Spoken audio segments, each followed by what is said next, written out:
Yo soy Joaquín Rey y esto es La Voz del 21. En estos días, el derecho constitucional ha sido cuestionado más de lo usual. Los abogados constitucionalistas los vemos todos los días en la televisión y creo que es una oportunidad para aprender un poco más sobre nuestra Constitución. Y precisamente tenemos a esta hora de la tarde al doctor Luciano López, él es abogado constitucionalista, con quien queremos aclarar algunas de las dudas que nosotros y seguramente ustedes se están preguntando ante los sucesos de la semana pasada. Doctor López, ¿cómo está? ¿Cómo está, Joaquín? Gracias por la invitación. Quisiera empezar preguntándole sobre la famosa demanda competencial, ¿no? Es este pedido que se hace al TC para que determine la constitucionalidad o no de lo que ha sucedido el día lunes 30.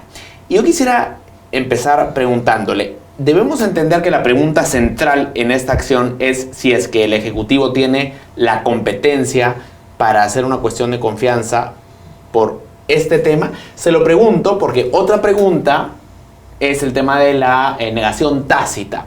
¿Eso también se está metiendo en la pregunta al TC o solamente estamos quedándonos en el tema de la competencia? De todo un poco. Mejor primero, te propongo para poder desmenuzar este tema, qué cosa es el conflicto de competencia y un poco entenderlo, porque también yo le incorporo una variable más a tu pregunta. El defensor del pueblo, por ejemplo, ha dicho que él quiere presentar la demanda. Ajá. Entonces, eso hace que probablemente se pueda generar una mayor confusión. Y entonces, ¿qué cosas son estos escenarios, ¿no? Le llaman conflicto de competencia o proceso competencial cuando unos órganos constitucionales, para que la gente lo entienda, más práctico, los poderes del Estado. ¿Okay? Los poderes del Estado se cruzan entre sí en el ejercicio de sus funciones que viene de la Constitución o viene de la ley. Los conflictos de competencia puede ser porque uno dice, oye, a mí me corresponde hacer tal cosa y a ti no, así que tú no te metas en mi trabajo, ¿correcto?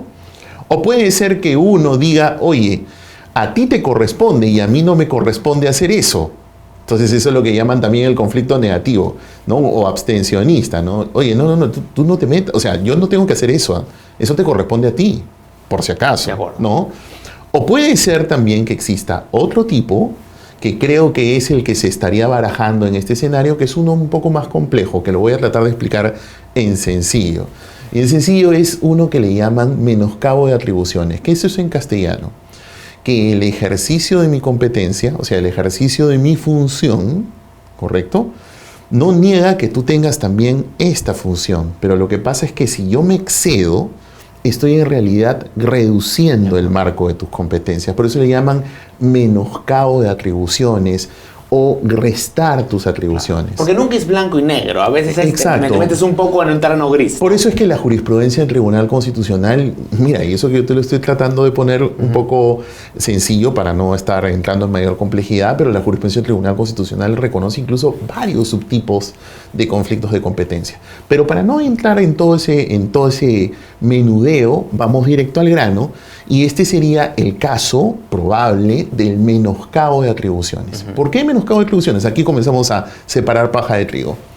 Porque resulta que el Ejecutivo tiene una herramienta constitucional. Por tanto, es una función que le atañe a él. La cuestión de confianza. ¿Qué es la cuestión de confianza? ¿Qué cosa es la cuestión de confianza? Un recurso en donde uno va, o sea, el presidente va ante el Parlamento y le dice, oye, ¿tú confías en lo que estoy haciendo? En lo que te estoy proponiendo. Por eso es que siempre se ha dicho de que la cuestión de confianza debe estar relacionada con algo que él tiene en su poder. Puede ser un acto de gobierno, una política de gobierno. Un proyecto de ley puede ser también. De hecho, porque es una manifestación de sus políticas de gobierno. Entonces, regresemos un poco en la memoria al día lunes pasado. En horas de la mañana, muy temprano, el presidente del Consejo de Ministros presentó un proyecto de ley. ¿Correcto? Y ese proyecto de ley era para modificar las reglas de elección de los magistrados del Tribunal Constitucional en la ley orgánica del Tribunal Constitucional. Una vez que presentó eso, vamos a simplificar los incidentes porque ya todos los conocemos. La cosa es que él logró entrar al Pleno luego de ciertos incidentes y él plantea y oraliza la cuestión de confianza. Que es como debe ser planteada. Que es como debe ser planteada. No puede ser por oficio. No puede ser por escrito. No hay cuestiones de confianza por escrito. Se plantean oralmente ante el Pleno. Entonces él se abrió el espacio, le prestaron un escaño, él habló y planteó la cuestión de confianza. Una vez planteada la cuestión de confianza, entonces Acá hay una discusión ahora de carácter jurídico. La cuestión de confianza puede ser inferida, deducida, interpretada. Esto que el presidente llamó negación fáctica, que aquí vamos a explicar qué cosa puede ser.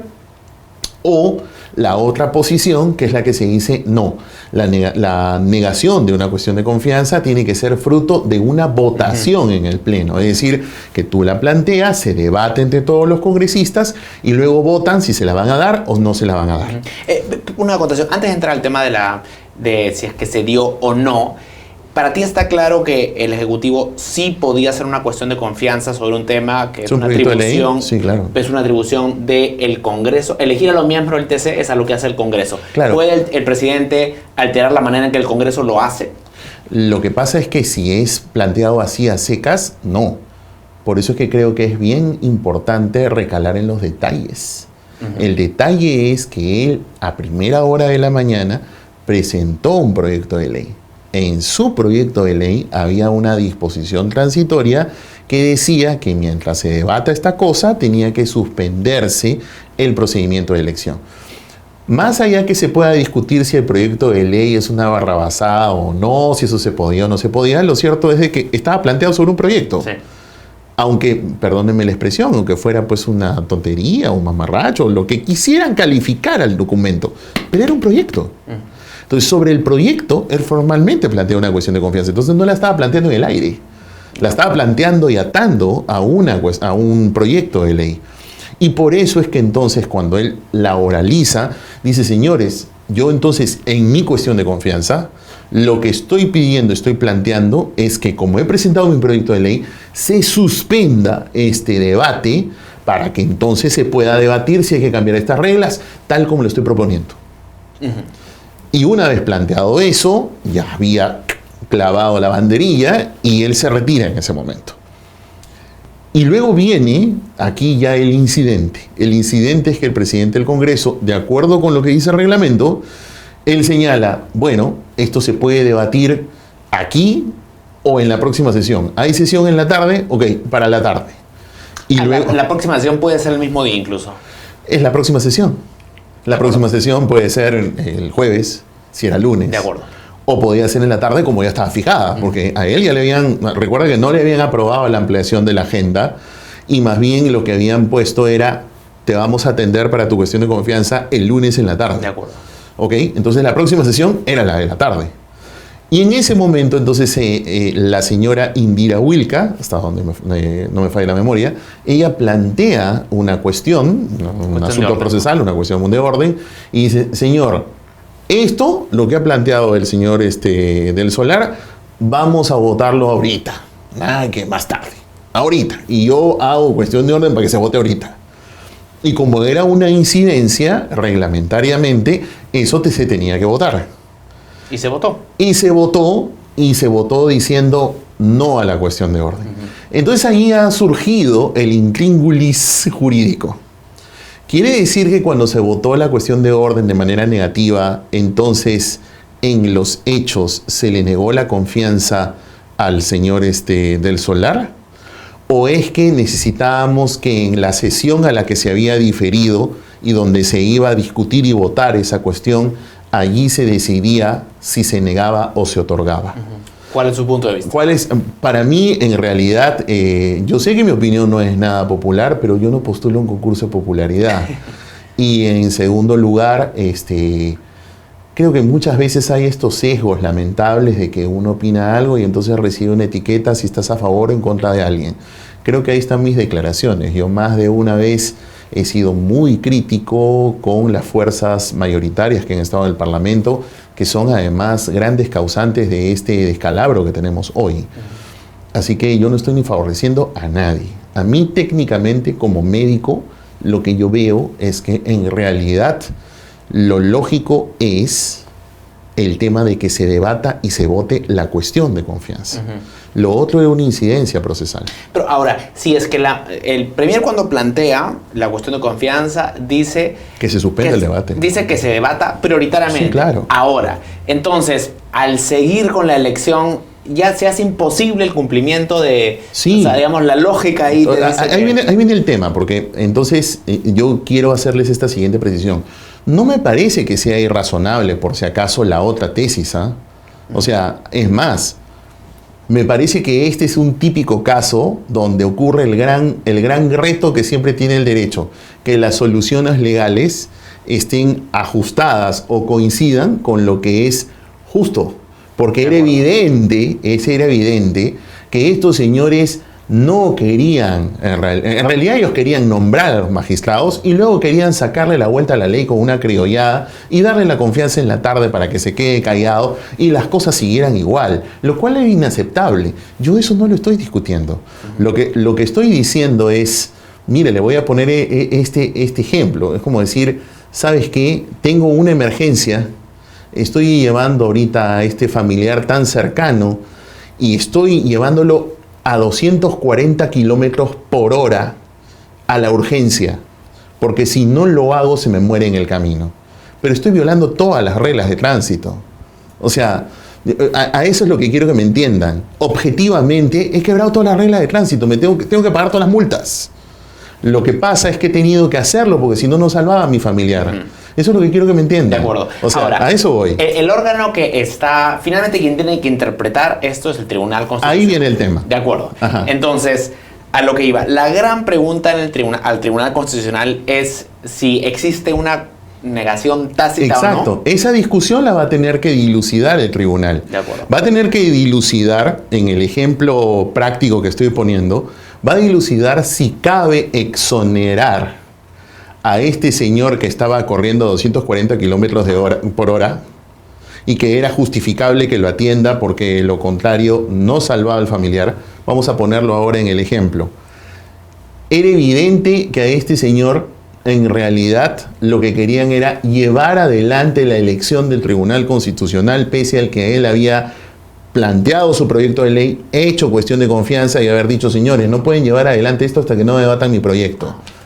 Y era evidente que ellos le iban a sacar la vuelta a la ley para poder llevar adelante ese latrocinio que querían hacer con el Tribunal Constitucional. Era evidente. Entonces, allí ha existido una situación de quiebre. Es decir, lo voy a poner mucho más gráfico. La ley no ha tenido una respuesta, en este caso la Constitución, no ha tenido una respuesta exacta, o al menos razonable, explícita, para una situación extrema en la que se diga, el padre que está llevando a su hijo en una situación extrema está autorizado a quebrar todas las reglas de tránsito. O sea, ¿y por qué es esto? Porque un poco hablando en el entretiempo te comentaba, ¿no? Esta figura de la disolución parlamentaria por negaciones de confianza dobles o censuras es un terno, es un traje que se hizo en el año 1979, con la Constitución de 1979.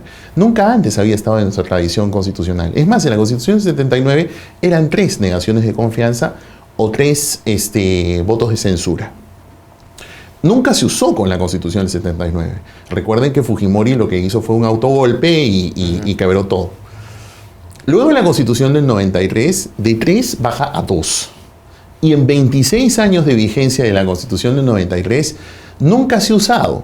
Entonces, para que se ponga gráfico y además está entretenida esta conversación para nuestros televidentes, es como una persona que se ha puesto ese traje de hace 26 años y te lo pones y resulta que estás un poquito más gruesito, como que no te está muy cómodo, por aquí ya te cayó una polilla, por aquí puta que se te rasga, y es que no estuvo preparado para tu cuerpo después de 26 años. Está claro. ¿Correcto? Entonces, por eso es que una de las cosas que yo veo es, y que se me permite, para mí plantear es lo siguiente. Ya la discusión sobre si este gol fue con la mano o no, es una discusión que la tiene que dilucidar el Tribunal Constitucional, porque lo que opine este servidor o cualquier especialista sobre el tema son nuestras opiniones. Así es. O sea, nosotros ahora, no vamos a decidir nada. Ahora, hay un debate en torno ahora a la demanda competencial que se, Sí, claro. que se presenta al TC. La posición del Ejecutivo es que el Congreso no puede presentar este recurso ante el TC porque lo que dice la norma es que debe ser el pleno del Congreso quien la aprueba. Y al no haber pleno, el Congreso no podría enviar esta demanda. ¿Cuál es tu opinión sobre ese punto de vista? Y siempre giramos sobre el mismo punto. Es que no estuvieron previstas ninguna de estas situaciones que el propio presidente Vizcarra ha dicho hoy día atípicas. Nunca estuvieron previstas. Entonces, aquí hay una cuestión. La cuestión es cierto, la ley procesal constitucional dice que solamente la plantea con autorización del Pleno, pero el Pleno no funciona. Pero por lógica, o sea, de todos es interés que esto se resuelva lo antes posible. Sí, claro. Entonces, ¿no le parece a usted que esto ya es un argumento excesivamente legalista? Sí, que lo decida el tribunal. Lo que creo es que en todo caso los señores, mira, ¿sabes qué? Preferible pedir perdón a pedir permiso. O sea, que agarren, vayan, presenten su demanda ante el Tribunal Constitucional, lo más democrático. ¿Quiénes más podrían hacerlo? Si no es el Congreso. En realidad solamente son los partícipes del conflicto, porque por eso se llama conflicto de competencia. O sea, el Ejecutivo podría hacerlo. Lo puede hacer el Ejecutivo o lo puede hacer el propio Congreso de la República. En este caso, representado por la Comisión Permanente. Que lo hagan. El Tribunal Constitucional tendrá que decidir. Ahora, lo que sí veo es que también hay un tema de realidad. Y el tema de realidad es el siguiente. La cronología de los plazos legales, Joaquín, va a hacer que aun cuando presenten la demanda el miércoles, porque mañana es feriado, okay, así lo presenten el miércoles, los plazos van a hacer que por más que los ajuste el tribunal a lo que dice la ley, que más o menos te da como 3 meses, okay, vas a llegar prácticamente con hechos consumados, es decir, con la elección. Y entonces me dirás, pero entonces ¿de qué sirve? No, es que sí sirve. ¿Sabes por qué sirve? Porque en mi opinión no podrían desarmar todo lo hecho, es decir, no podrían desarmarse las elecciones, la elección de nuevo Congreso, ni nada por el estilo, pero sí te serviría para saber si fue gol con la mano o no. De acuerdo. Porque si hubo gol si supongamos el VAR, la Comisión de Justicia de este campeonato, dice ese gol fue con la mano, hay unas responsabilidades que asumir. Ya no es... ¿Desde el punto de vista penal incluso? Constitucional y penal. O sea... Pero entonces lo que usted está diciendo es que ya no se podría retrotraer la medida, no se podría revertir y reincorporar a los congresistas. En mi opinión, no. Desde el punto de vista práctico sería difícil, además, ¿no? Si ya hubo una elección. Y desde el punto de vista constitucional hay un principio que se maneja en el derecho constitucional, la razonabilidad. Claro. Entonces, desde el punto de vista de la razonabilidad, sería una medida, como decimos en el derecho constitucional, mucho más gravosa, desarmar todo el procedimiento ya hecho, en el que hay además una inversión pública en la organización de las elecciones, ya hay toda una preparación de los partidos. Va a ser un hecho consumado. Es un hecho consumado, pero como decíamos, supongamos que no existe una norma que autoriza a ese padre urgido a que entonces pueda estar exonerado de todas las papeletas. Él salvará a su hijo, pero tendrá que ir a pagar las papeletas. Ahora, entonces, ¿el responsable sería el presidente Vizcarra y el premier del Solar? No, el premier del Solar no. Por una simplísima razón, por los tiempos. Mira, muy buena pregunta. Cuando ocurre una negación de confianza, ya quitemos esa discusión de si hay fáctica o no hay fáctica. Supongamos que hay una negación de confianza. Cuando se produce la negación de confianza, lo que dice la Constitución es que inmediatamente el premier está obligado a dimitir, en castellano, a renunciar. Y eso hizo. Momento 2, porque 1 es la negación, 2 es la renuncia. Cuando ocurre la renuncia, eso es lo que se llama crisis total del gabinete. Entonces, todos los ministros ponen su carta de renuncia sobre la mesa. Entonces, en ese momento, el presidente está solo. Obvio, no tiene otra explicación. El presidente está solo.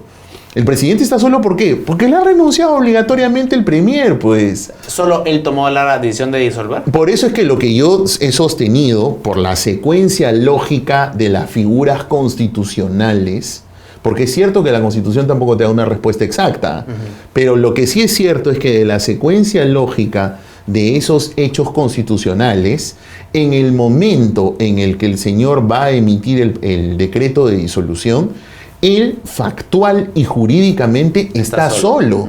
O sea, y el señor Ceballos tampoco tiene nada que ver ahí, él juramentó después. No, el señor Ceballos allí, si es que él está aceptando el fajín de Premier, él no necesitaba firmar el decreto de disolución, pero él ha firmado. Entonces, el refrendo ministerial, de acuerdo con la Constitución, es lo que te activa responsabilidad. La Constitución dice, artículo 128, que la única manera de que un ministro no asuma responsabilidad es renunciando. Entonces, en el momento en el que el señor Ceballos acepta y juramenta como premier y refrenda, porque puede haber juramento, pero que refrende, y él ha refrendado el decreto de disolución, él está asumiendo la responsabilidad del presidente. Pero más allá de ese ejemplo práctico, lo que estoy sustentando es porque esa razón excepcional, porque estamos hablando de una situación excepcional. En esa situación excepcional, el presidente, en el momento en el que toma la decisión de la disolución, por las razones que acabo de argumentar, él estaba solo y por tanto no necesitaba a nadie. Además, por otra cuestión, otra deducción bastante lógica. Si es que todo parte del principio de la responsabilidad ministerial por los actos del presidente, ejemplo, y lo llaman a usted, señor Joaquín Rey, en ese momento el presidente, le dice, usted quiere ser mi primer ministro, firme con usted conmigo el decreto de disolución. ¿Qué dice tu lógica? ¿Lo aceptarías? No, pues, porque razonablemente es una cuestión de responsabilidades. Entonces, por esa razón, no se le podría exigir al presidente pues, de que tenga un gabinete y unos ministros para que firme el decreto de disolución. Finalmente, una consulta sobre la comisión permanente. Lo que dice la Constitución es que en este interregno, el periodo de suspensión, el rol de la comisión permanente es examinar los decretos de urgencia que da el Ejecutivo. ¿Qué significa esto? ¿Qué es examinar? Ya. Examinar, como su mismo nombre le indica, es evaluar. Es un veedor, entonces, es un escriba, alguien que el presidente emite un decreto de urgencia, él entonces revisa de qué se trata, opina, pero esa opinión es una opinión diferida, porque él no toma decisiones. No puede observar, modificar el contenido de los decretos. Lo colocará como observaciones. Dirá, oye, ese decreto me parece que es inconstitucional, oye, mire, esto es una ilegalidad. O sea, es una bitácora, ¿no? En la cual anota todas esas cuestiones, todas sus observaciones, les pone sal y pimienta y un poco de ají, ¿no es cierto? Y luego ese plato no lo ingiere él, se lo pasa al nuevo Congreso. Es el nuevo Congreso el que lo que hace es recibe el informe de la Comisión Permanente, revisa los decretos de urgencia y él toma una decisión. Es más, hay dos decisiones. La primera es que una vez instalado el Congreso, el gabinete en pleno tiene que ir ante él para que pueda recibir la confianza o no. Puede ser parte de la negación de confianza a los decretos, o puede ser que corra por cuerda separada. Te doy la confianza, pero yo ahora voy a ver qué cosa hago con estos decretos. En buen cristiano, como ves, lo que ocurre es lo siguiente: el diseño constitucional, para mal o bien, a mí me parece que es defectuoso, pero lo que ocurre es que ese diseño te dice, durante el periodo de suspensión, eso que se llama interregno, el presidente legisla a través de esta figura que se llama los decretos de urgencia. La comisión permanente solo anota, examina, observa, opina, todo lo que quiera, pero él no toma ni una sola decisión. El control, entonces, de toda esa legislación es posterior. Pero entonces eso quiere decir que durante este plazo el presidente puede legislar en el sentido que quiera y luego esto se podría revertir. Excepto modificaciones constitucionales. De acuerdo. Es bastante poder para un presidente, ¿no? Demasiado. Por eso una de las críticas que se ha hecho mucho en la teoría después de la Constitución del 93, recuerda que es una Constitución bastante presidencialista, sí, ¿correcto? Y presidencialista y también con un Frankenstein en todas las relaciones con el legislativo, porque no se decide qué cosa es. Si termina siendo parlamentarista, semipresidencialista, parlamentarista medias, como algún jurista español que analizó nuestros sistemas constitucionales dijo, eso que tienen en el Perú es un híbrido, ¿no? Entonces, eso está muy mal diseñado, y la prueba de que está muy mal diseñado es que ahora que nos ponemos el terno después de 26 años, resulta que no calza, y entonces caen las polillas, se rasga, y eso hay que reformarlo. Por eso es que, si me permites, y probablemente para ir cerrando, lo que yo noto es que los peruanos, pero sobre todo los partidos, tienen aquí la oportunidad de oro de que ese Congreso chiquito de año y medio, en donde sus parlamentarios no se van a reelegir y que no está bajo el sistema del ganador se lo lleva todo, que es cuando tienes elecciones generales influidas por la elección presidencial, va a tener la oportunidad de llevar adelante esas reformas, porque definitivamente, no sé si a los ciudadanos les quedará claro, pero esta crisis ha servido para poner a prueba este traje. ¿Dará el plazo para hacer esas reformas, asumiendo que toman el mando los congresistas en marzo y hay que convocar elecciones en septiembre, octubre? Te voy a poner 5 meses. Te voy a poner un ejemplo. El estándar de trabajo de una reforma total de constitución, que es una asamblea constituyente, el estándar internacional es 1 año. Y eso es para reformar totalmente una constitución. Si vas a tener año y medio, más o menos, o 1 año para unas reformas parciales, que para mí son todo el título cuarto y todo el título quinto, que es estructura del Estado de Garantías Constitucionales, donde está el TC, yo creo que como voluntad política debería alcanzar. Va a ser un congreso muy importante entonces el del 2020. Pero todo depende de los partidos, porque las personas de buena voluntad no se pueden postular solas. Así es. Bueno, será una oportunidad para que peruanos que quieren contribuir pues se presenten y hagan la diferencia. Los partidos son los que tienen que hacer esa selección. Doctor López, muchas gracias. Al contrario, gracias, Joaquín. Luciano López, abogado constitucionalista en Perú 21 Televisión. Sigan atentos a nuestra programación. Con permiso.